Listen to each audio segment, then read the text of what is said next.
প্রিয় দিনী ভাই ও বোন, আজ আমরা কুরবানি সংক্রান্ত গুরুত্বপূর্ণ 5টি প্রশ্নের উত্তর জানব। প্রথম প্রশ্ন, কুরবানির পশু ক্রয় করার পর কাউকে শরীক বানানো জায়েজ আছে কি না। দ্বিতীয় প্রশ্ন, গরু কুরবানির উপযুক্ত হওয়ার জন্য গরুর 2টি দাঁত হওয়া জরুরি কি না। তৃতীয় প্রশ্ন, জবাইয়ের সময় বিসমিল্লাহ ও আল্লাহু আকবার উভয়টি বলা জরুরি কি না। চতুর্থ প্রশ্ন, কুরবানির পশুর চামড়া পশু জবাইয়ের পূর্বেই ক্রয় বিক্রয় করা জায়েজ আছে কি না। পঞ্চম প্রশ্ন, একই স্থানে যদি একাধিক পশু জবাই করা হয় তাহলে প্রত্যেক পশু জবাইয়ের শুরুতেই বিসমিল্লাহ বলতে হবে কি না। প্রিয় দিনী ভাই ও বোন, আমাদের প্রথম প্রশ্ন ছিল কুরবানির পশু ক্রয় করার পর কাউকে শরীক বানানো জায়েজ আছে কি না। কুরবানির পশু ক্রয় করার পর কাউকে যদি এই পশুর মধ্যে শরীক বানানো হয় তাহলে এটা জায়েজ আছে, তবে মাকরু হবে।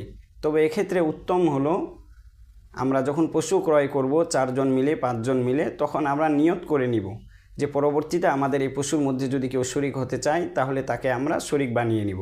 এটা হলো উত্তম পদ্ধতি। এরপরেও যদি পশু ক্রয় করার সময় নিয়ত না করা হয়, পরবর্তীতে যদি কাউকে শরীক বানানো হয়, তবে এক্ষেত্রে পরে যে ব্যক্তি শরীক হবে সে যেই টাকা বা মূল্য দিবে এই মূল্য পুরোটাই সদকা করে দেয়া। দ্বিতীয় প্রশ্ন ছিল গরু কুরবানির উপযুক্ত হওয়ার জন্য 2টি দাঁত হওয়া জরুরি কি না। গরু কুরবানির জন্য 2টি দাঁত হওয়া জরুরি না।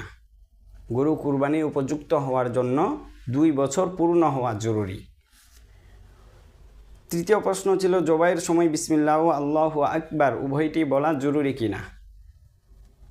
পশু কুরবানির সময় বিসমিল্লাহি ও আল্লাহু আকবার উভয়টি বলা জরুরি না। শুধুমাত্র যদি কেউ বিসমিল্লাহ বলে পশু জবাই করে তাহলে পশু কুরবানি হয়ে যাবে, তবে উত্তম হলো বিসমিল্লাহি ও আল্লাহু আকবার উভয়টি বলা। চতুর্থ প্রশ্ন ছিল কুরবানির পশুর চামড়া পশু জবাইয়ের পূর্বেই ক্রয় বিক্রয় করা জায়েজ আছে কি না। এক্ষেত্রে উত্তর হলো কুরবানির পশুর চামড়া পশু জবাইয়ের পূর্বেই ক্রয় বিক্রয় করা জায়েজ নাই। এজন্য খুব সতর্কতার সাথে আমরা দেখতে পাই যে কুরবানির দিন সকালবেলায় যারা পশুর চামড়া ক্রয় করে থাকেন তারা পশু জবাইয়ের পূর্বেই গরু দেখেই তারা চামড়াটা ক্রয় করে নেন। এক্ষেত্রে এই ভুলটা থেকে আমরা বেঁচে থাকার চেষ্টা করব। আমরা একটা প্রতিশ্রুতি দিতে পারি যে আপনি পরে আসবেন, আপনাকে আমরা চামড়াটা দিব। তাহলে মাসআলা হলো পশু জবাইয়ের পূর্বে চামড়া বিক্রি করা জায়েজ নাই।